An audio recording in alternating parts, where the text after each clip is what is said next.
Good morning, नमस्कार दोस्तों, मैं हूं जितेंद्र और आप देख रहे हैं जितेंद्र एलएलबी। दोस्तों ये जो वीडियो होने वाला है ये कैरियर स्कोप की एक नई वीडियो है, तो आप देख लीजिए। इसमें मैंने कुछ स्कोप निकाले हैं जो आप अपने एरिया में, अपने क्षेत्र में रह के कर सकते हैं। सबसे पहले हम बात करते हैं कि जो लोग 12th में कॉमर्स लेते हैं, कॉमर्स से 12th करते हैं या बीकॉम करते हैं, तो वो क्या कर सकते हैं।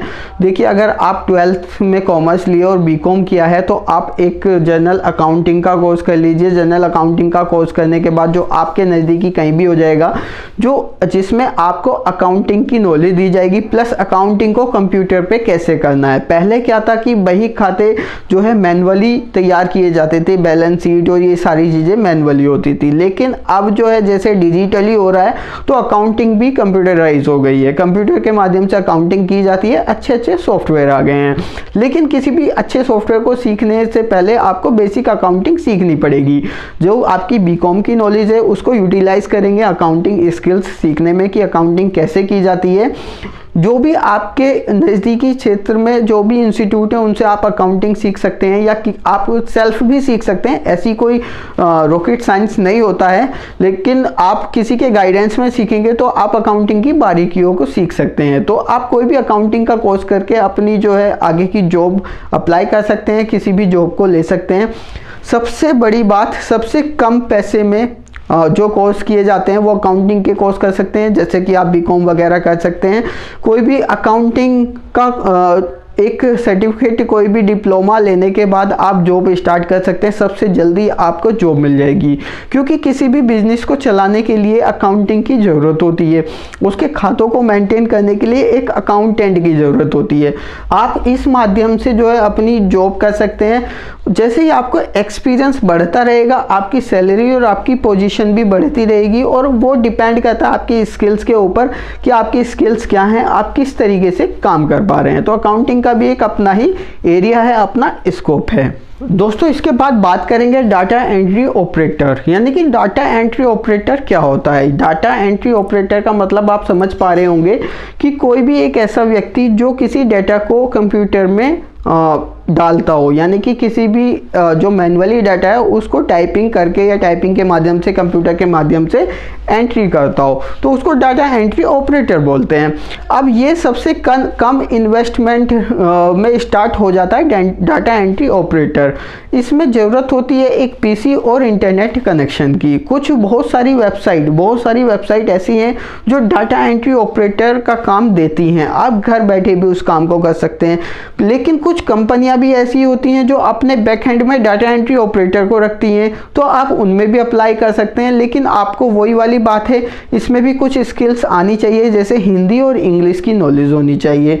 आप हिंदी और इंग्लिश को पढ़ पाते हो। आपकी टाइपिंग स्पीड अच्छी होनी चाहिए। टाइपिंग स्पीड अच्छी कितने तक मानी जाती है, अब बात आती है। बहुत लोग कहते हैं, बहुत स्टूडेंट कहते हैं कि टाइपिंग स्पीड कितनी तक अच्छी मानी जाती है।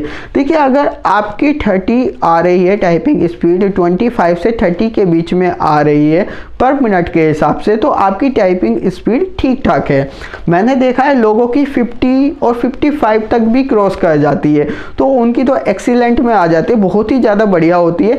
लेकिन एक नॉर्मल जो काम करता है उसकी जो है 25, 30, 35 के बीच में आ जाती है, तो ये टाइपिंग स्पीड होती है। तो डाटा एंट्री ऑपरेटर का भी अपना स्कोप है। इसको करने के लिए कोई ज़्यादा एजुकेशन, ज़्यादा बड़ी डिग्री की ज़रूरत नहीं होती है। आप 10+2 हैं, 12th पास हैं, तो भी आप इस काम को कर सकते हैं। अगर आप 10th हैं और आप में स्किल्स है, कंप्यूटर अच्छे से आता है, टाइपिंग अच्छे से आती है, हिंदी इंग्लिश अच्छे से पढ़ पाते हैं, तो भी आप स्टार्ट कर सकते हैं। लेकिन अगर आप ग्रेजुएट हैं और आप बिल्कुल कोई जॉब नहीं मिल रही है, तो भी आप स्टार्ट कर सकते हैं इसको। ये बहुत ही मिनिमम लेवल पे कह सकते हैं कि स्टार्ट की जा सकती है डाटा एंट्री ऑपरेटर की जॉब।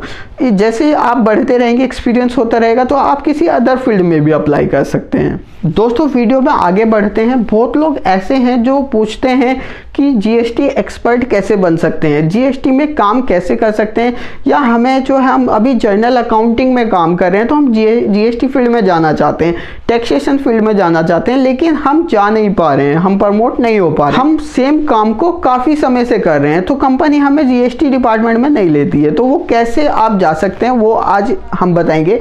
देखिए, अगर आप जीएसटी फील्ड में काम करना चाहते हैं तो आप जीएसटी की नॉलेज ले सकते हैं, वो यूट्यूब से सीख सकते हैं, इंटरनेट से सीख सकते हैं जीएसटी क्या होती है, जीएसटी कैसे काम करती है, कितना रेट है और किन किन चीज़ों पे जीएसटी काम करेगी। जब से जो जीएसटी आई है इसका जो स्कोप बढ़ गया है, 2017 में जो है जुलाई में जब जीएसटी स्टार्ट हुई थी तब से जो है इसका स्कोप धीरे धीरे बढ़ रहा है। जितने भी जो अपडेशन आती हैं वो आपको पता होनी चाहिए।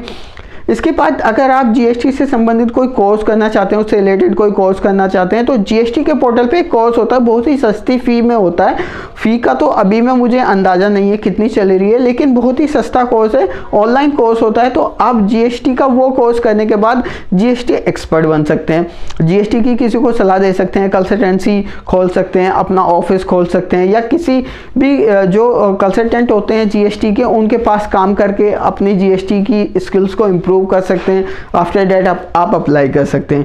तो ये सारी चीज़ें होती हैं जीएसटी में। जीएसटी में आपको जाने के लिए पहले आपको जीएसटी सीखनी पड़ेगी, इसके बाद ही आप जीएसटी के लिए कहीं इंटरव्यू दे सकते हैं। अगर आपको जीएसटी की नॉलेज होगी तो जाहिर सी बात है आप जीएसटी के लिए कहीं भी अप्लाई कर सकते हैं और इंटरव्यू देके आप जीएसटी डिपार्टमेंट में, टैक्सेशन डिपार्टमेंट में काम कर सकते हैं। दोस्तों अब नेक्स्ट आगे हम बढ़ते हैं और एक स्कोप के बारे में बताते हैं जो हमेशा से बना रहा है और बना रहेगा। जब तक बच्चे हैं, जब तक पढ़ने वाले लोग हैं तब तक बना रहेगा। यानी कि हम बात करने वाले हैं लेक्चररशिप की। जो लेक्चरर होते हैं वो उनका काम होता है पढ़ाना, यानी कि किसी भी स्टूडेंट को पढ़ाना और उसको उस फील्ड में एक्सपर्ट कर देना।